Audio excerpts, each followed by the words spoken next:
A Victim Bites Back has had quite a few comments and questions that have been sent to me directly. So here's a couple of answers for the very kind person that said thanks a million for putting Love City Groove into Eurovision.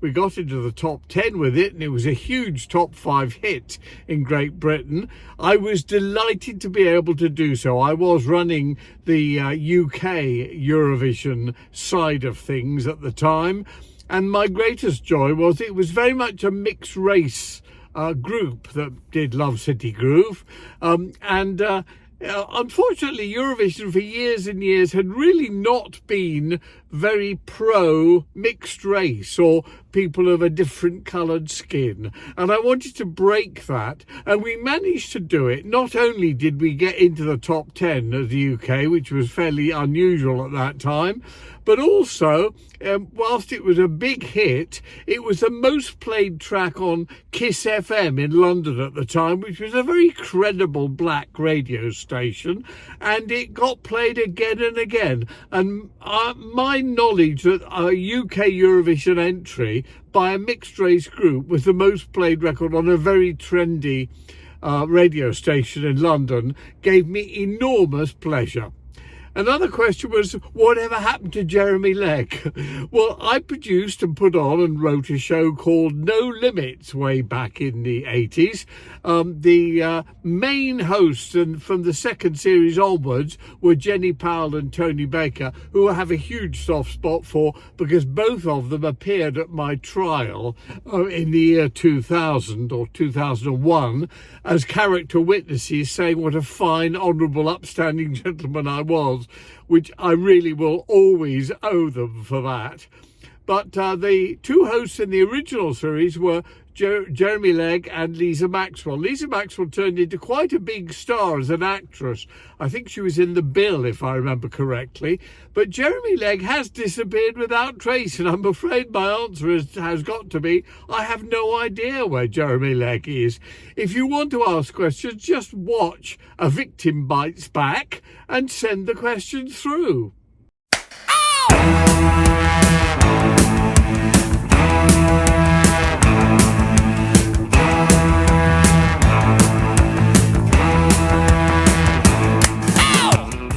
The drive from Barcelona goes across the Pyrenees and only the edge of them into France. And for the first couple of hours leaving Barcelona, it's pretty miserable because it's quite often rainy around that area and dark and dismal.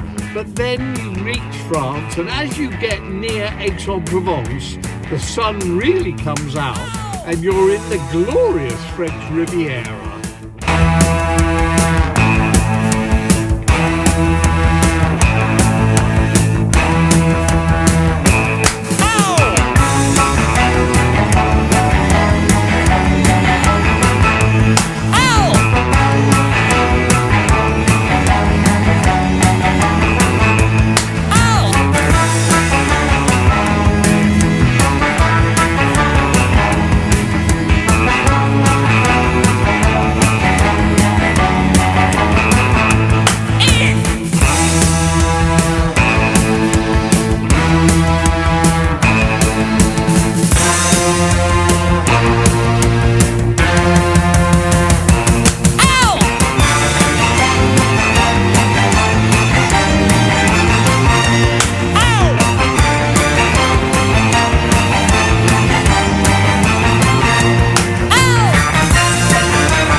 But before we go on and look at France, arriving in France, it's just had the two big events in Britain. The Brits, which I named and indeed wrote and produced from 1990 to 1992, and I also hosted in 1987 before the two disaster years, and the Superbowl.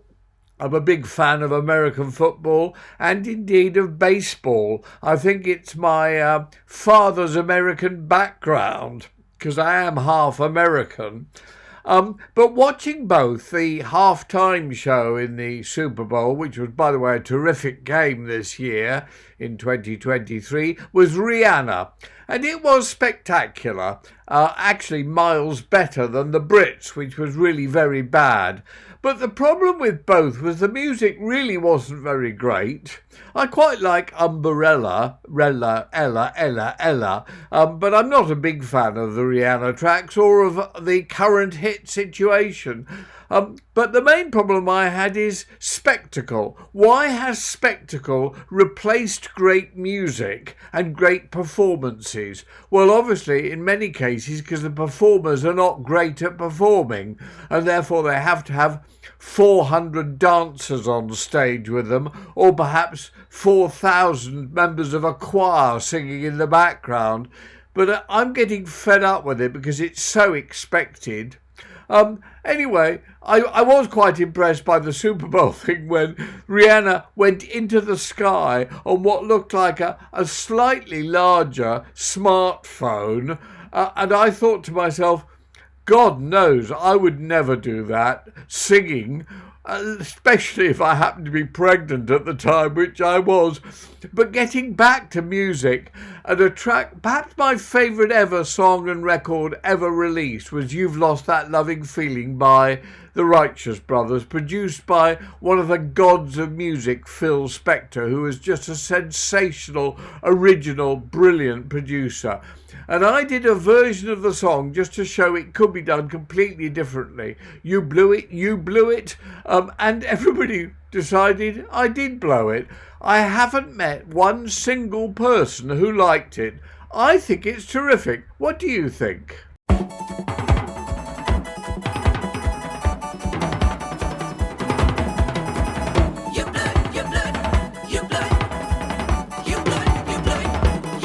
You never close your eyes anymore when I kiss your lips.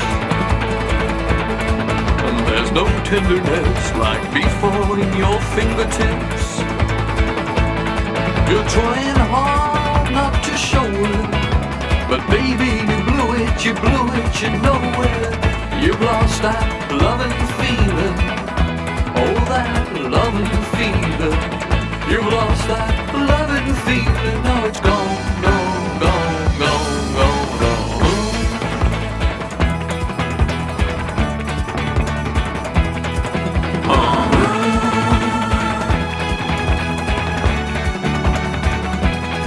Now there's no welcome look in your eyes when I reach for you.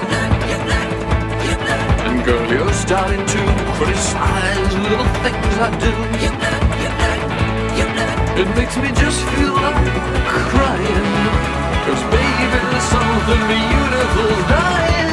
You lost that loving feeling, oh yes, that loving feeling, oh, you lost that loving feeling, now it's gone, gone, gone, gone, gone,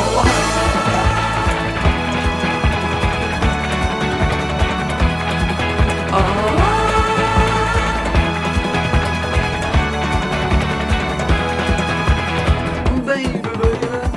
Down on my knees for you. If you would only love me like you used to do. We had a love, the love you don't find every day. So don't let it slip away. Baby, say you feel it, baby. I need your love, I need your love. Bring back your love, bring back your love. Bring back your love and feeling, baby. Bring back that love and feeling, oh. Bring back that love and feeling, oh. Bring back that love and feeling, now it's gone, gone, gone, gone, gone, oh. Bring back that love and feeling, bring it back that love and feeling, bring it back, bring back that love.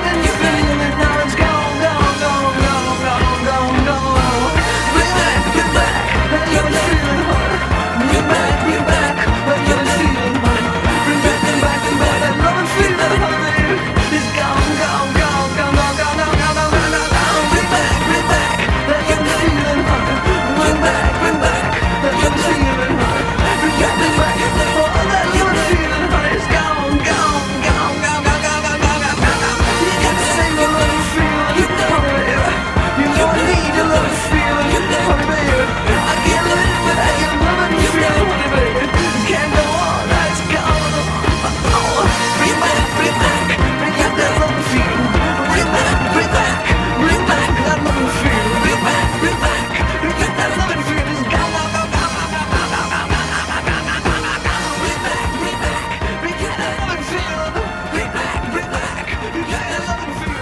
I was lucky enough to meet Phil Spector once, and he was really nice. I had a great time out. Took me to a basketball game with Wilt Chamberlain. We had dinner afterwards.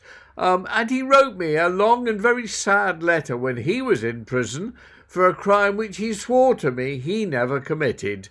But Phil Spector, as far as music was concerned, was to me a god.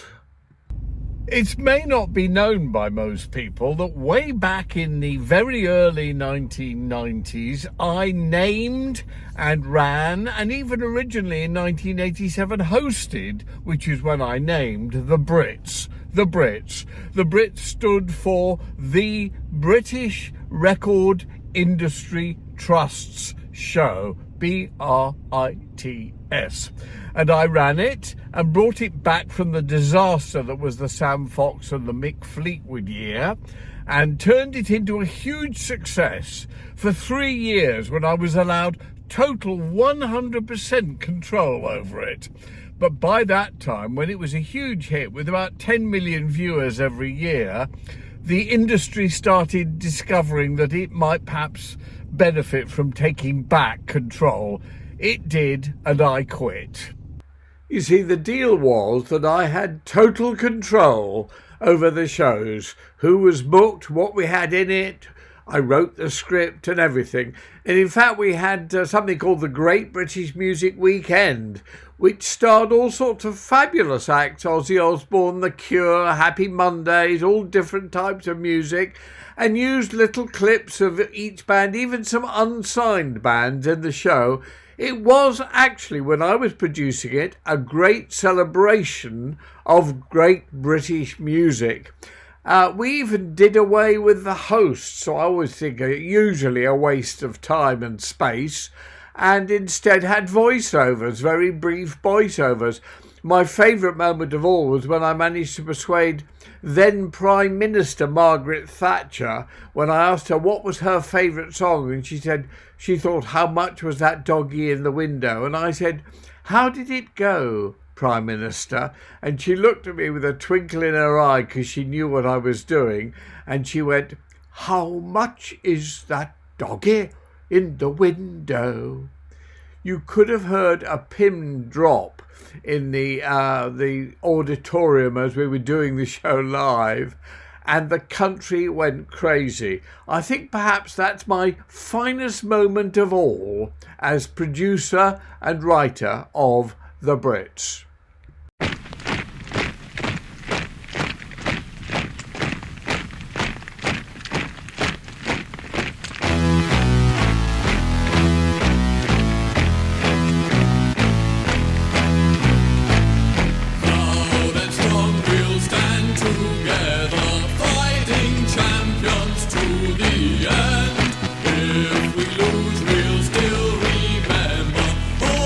Sportsmen can be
people died, it was considered remarkably tasteless. Oh, for heaven's sake, people die all the time. It's a fact of life.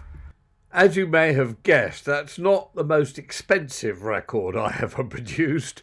In fact, it only featured me with a Moog synthesizer, as we used to call those things that made that buzzing noise, and lots of friends singing along, and of course all the marching stormtroopers. I desperately tried to contact them to pay them royalties for using their feet as a rhythm section, but sadly most of them appeared to be dead. I'm often in the south of France. It's one of the main places I've come for the past actually 70 years on holiday, and I love it here. It's especially nice out of season. I was here in October a couple of years ago when the stupid COVID lockdown interrupted all schedules, and it was actually a delight seeing all the places I knew so well almost totally deserted. And it's the same here now in winter time, or late winter, early spring, when it's lovely. The weather is nice, the sun is out. It's usually pretty cold, I have to say, certainly not swimming weather, not even t-shirt weather, but still very pretty on the road I know so well year after year, on the Riviera. I mentioned sports earlier on, and despite my rather satirical and, shall I say, rude lyrics on the Munich Olympic Games theme 1972, I actually do enjoy major sports events, but usually only major ones, such as Wimbledon I always watch, or any of the 4 big open tournaments in tennis, the Cup finals, the World Cup, the Euros, all the big events. The only exception where I like to watch every single game if possible is baseball. As I said, probably coming from my father's influence, him being an American and me being half American. I love baseball. I will watch any baseball game I can. I absolutely adore it. So here in the south of France, I like to stay in my little hotel about 5 minutes away from the coast. You can do that when you're in your own car, because driving is dead easy. And I much prefer being slightly away from the coast in the just underneath the Alpes Maritimes, where you get an enormous amount of greenery and you can sleep with your window open and the air is slightly cooler. You don't really need air conditioning. It's wonderful for swimming, but it is nice having all the greenery around you, and you can breathe in that wonderful depth of fresh air. Well, that's it for A Victim Bites Back, show number 14, where I've driven from Barcelona into the delightful south of France, despite the fact that it's February and really the end of the old winter into the beginnings of the spring. So see you next week or next time for A Victim Bites Back, show 15. Ow!